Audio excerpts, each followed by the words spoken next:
Welkom almal. Vandag kyk ons na Parasha 35, Naso. Hierdie parasha fokus op die Nazareer gelofte en dis op 'n lewe wat afgesonder is vir Abba Vader. So Michelle, wat beteken hierdie titel eintlik? Wel die tabernakel in die agtergrond van die slide sê alles vir ons. Hierdie les gaan oor 'n lewe wat doelbewus afgesonder word vir Abba Vader. Nie vir mense se oë nie, maar vir hom alleen.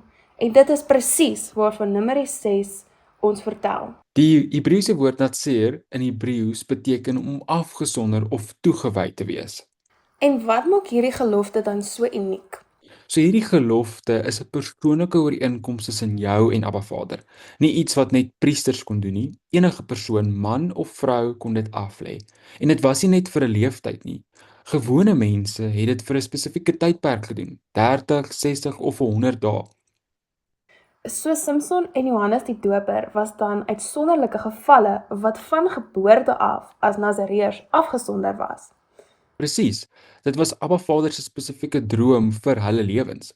Maar dit wys ook dat die gelofte vir almal oop is. So daar was wel beperkings gewees aan die Nazareërs gelofte. Wat was die eerste beperking gewees, Michelle, as ons kyk na slide 3? Die eerste beperking was dat 'n Nazareër hom van wyn of sterk drank moes weerhou, selfs die pitte en hulle doppe.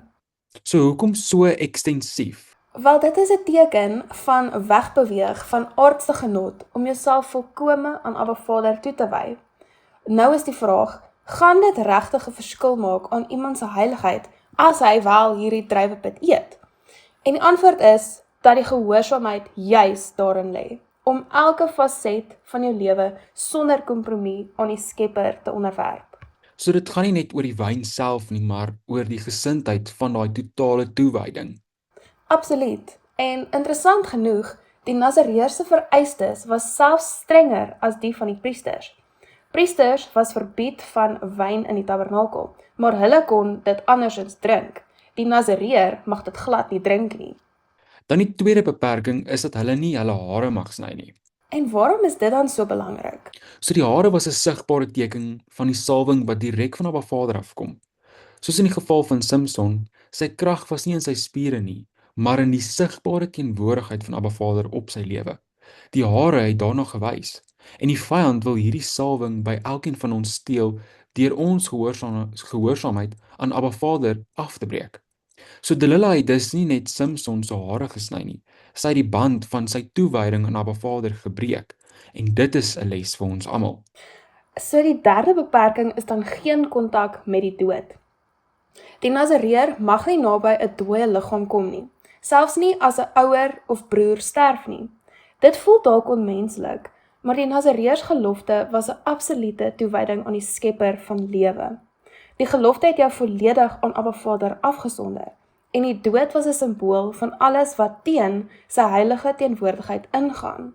As iemand per ongeluk in jou teenwoordigheid gesterf het, moes jy al jou hare afskeer en die gelofte van voor af begin.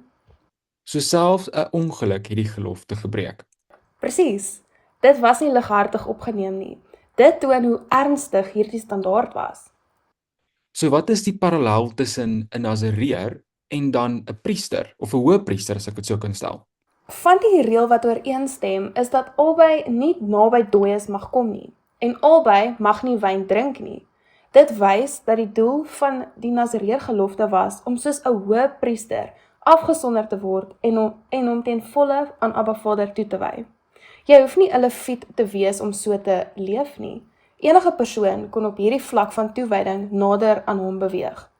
So dit maak die weg om heilig te leef vir almal beskikbaar en dit stel die standaard vir almal oop. So almal word eintlik uitgenooi om hierdie gelofte af te lê. En dit is so mooi gestel, die gelofte is 'n uitnodiging vir almal om soos priesters te leef vandag nog. So Abba Vader se hart agter die Nazareërs gelofte is eintlik intimiteit. Presies, Michelle, ons hoef nie 'n formele Nazareërs gelofte af te lê nie, maar die beginsel is nog van krag vandag. Dit is 'n pragtige geleentheid om jouself op 'n persoonlike en 'n profetiese manier vir Abba Vader af te sonder, vir 'n spesifieke tyd met 'n spesifieke doel, 'n tyd van vas, van afsondering, van stilte voor hom. En dit hoef nie vir ander sigbaar te wees nie. Dit is 'n persoonlike ooreenkoms met Abba Vader. Net soos die Nasareër, die fokus was nie op hoe die wêreld hom aanskou het nie, maar op sy intieme verbintenis en verhouding met Abba Vader.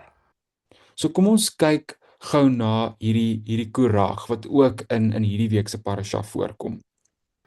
Korag is nou die perfekte voorbeeld van verkeerde motiewe hê. Hy was Moses en Aaron se neef en hy wou ook soos 'n hoëpriester wees, maar sy hart was vol rebellie. Korag en sy manne het in opstand gekom omdat hulle geglo het dat almal ewe heilig is en dat Moses en Aaron hulself onregverdig verhef het. Maar Korag was nie op soek na ware diensbaarheid of nabyheid aan God nie. Hy het bloot gesmag na die posisie, die mag en die bewondering van die mense. So uiterlik het dit gelyk soos 'n geestelike begeerte, maar innerlik was dit net ambisie. Ja, en dit is 'n herinnering vir ons. Ons moet eerlik wees oor ons eie motiewe. So vra 'n bietjie jouself, wat is jou ware motivering? Waarom wil ons deel wees van die liggaam van Yeshua? Wil ons deel wees omdat ons gesien, bewonder en gerespekteer wil word, soos Korag? Of spandeer ons soveel tyd in Abba Vader se teenwoordigheid dat ons bloot uit liefde vir hom wil dien as ware diensknegte? Yeshua sê in Markus 10 vers 43, maar onder julle moet dit anders wees. Wie onder julle 'n leier wil wees, behoort almal te dien. Nou kom ons by iets wat ek baie interessant vind hier by slide 10. Die woord vir gelofte in Hebreëus is neder. En dit is die eerste keer in die Bybel gebruik toe Jakob homself in toewyding aan Abba Vader alleen verbind het. Die woord bestaan uit 3 Hebreëse letters: Nun, Dalet, Resh.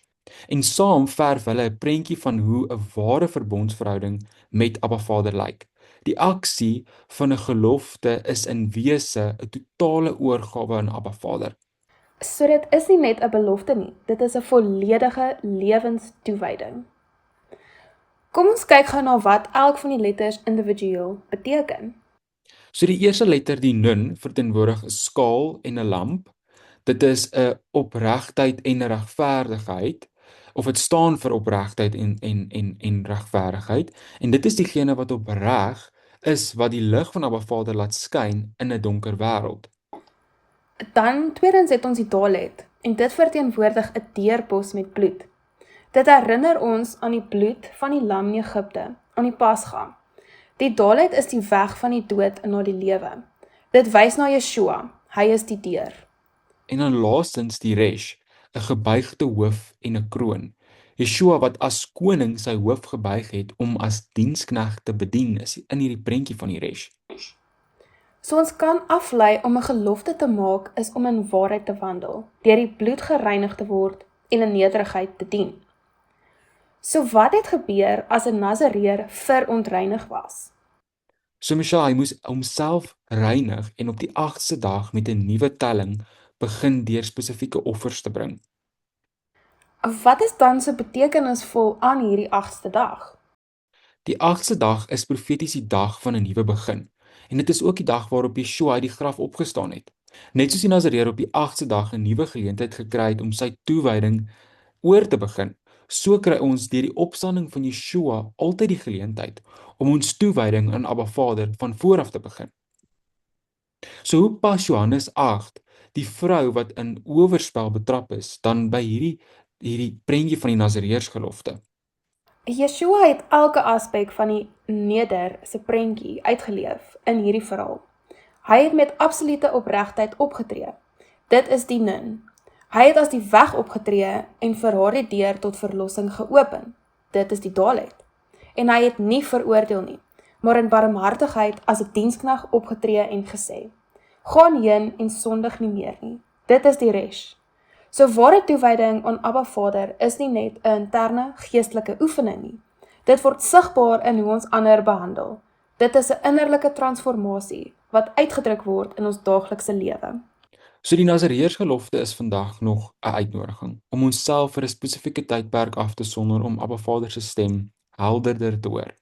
Ons word geroep om ons oë weg te draai van ons fisiese voorkoms en die wêreld se aansien en ten volle te fokus op dit wat Abba Vader, dit wat vir hom belangrik is. Laat ons harte ondersoek en ons motiewe suiwer voor die Skepper plaas. Waarom nader ons nie van Abba Vader met totale oorgawe sodat ons volkome bruikbaar kan wees in sy wonderbare lig nie? Dit is die vraag waaroor ons almal hierdie week moet dink. Baie dankie Dylan, ek het dit baie geniet om hierdie parasha te ontleed saam met jou. Shalom almal. Shalom.